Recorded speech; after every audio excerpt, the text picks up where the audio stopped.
আলহামদুলিল্লাহ রব্বিল আলামিন। প্রিয় গাইস, আজ আমি আপনাদের সামনে গুরুত্বপূর্ণ একটি ভিডিও হাতে তুলে ধরেছি মাকে নিয়ে দুইটি কথা আপনাদের সামনে তুলে ধরব। যারা মাকে ভালোবাসেন এবং মায়ের জন্য দোয়া করেন, সেই সমস্ত ভাই এবং বোনদের প্রতি আমার দৃষ্টি আকর্ষণ। সামান্য এই 3 মিনিটের ভিডিওটি মনোযোগ সহকারে দেখবেন। যদি ভালো লাগে তাহলে লাইক কমেন্ট শেয়ার করে পাশে থাকবেন এবং অন্যকে দেখানোর সুযোগও করে দিবেন।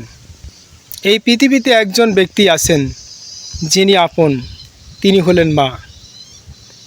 মা সবসময় তার সন্তানের জন্য যে ভালোবাসা দিয়ে আগলিয়ে রাখে, পৃথিবীর অন্য কোনো মানুষ সেই ভালোবাসা দিয়ে কেউ আগলিয়ে রাখে না। তারপরেও সেই মাকে একসময় আমরা আমাদের আদর থেকে বঞ্চিত করি, মাকে দূরে রাখি।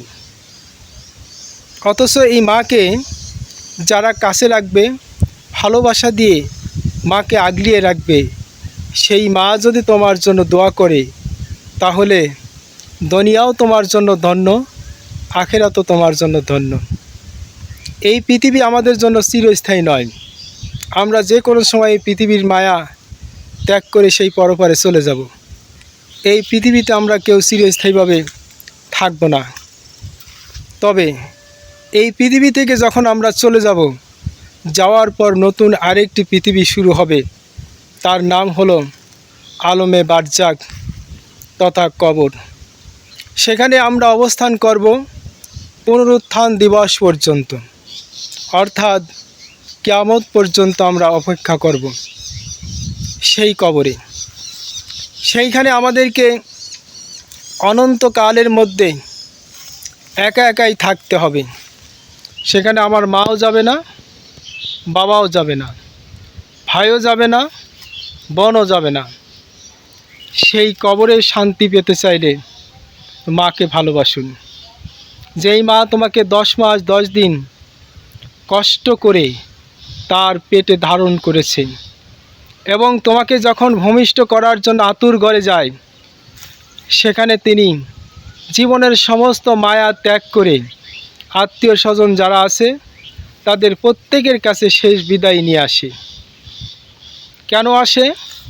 কারণ সে জানে আমি সন্তান প্রসব করতে যাচ্ছি, আমি এখান থেকে ফিরে আসতেও পারি, নাও পারি। এই জন্যেই অতীতের সমস্ত ভুল ক্ষমা চেয়ে আত্মীয় স্বজনের কাছ থেকে বিদায় নিয়ে তিনি জন্ম দিতে যান তার আপন সন্তানকে। সেই মা শিশু জন্ম দেওয়ার পরে সকল ব্যথা ভুলে গিয়ে তাকে কোলে কাকে করে তিলে তিলে বড় করেন। সেই মা তোমার কাছে আদরের হয় না।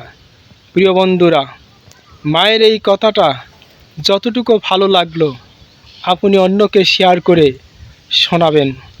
সাদগায়ে জারিয়া সওয়াব পাবেন এবং মায়ের ভালোবাসা আপনাদের কিসমতে জুটবে বলে আমি আশা করি।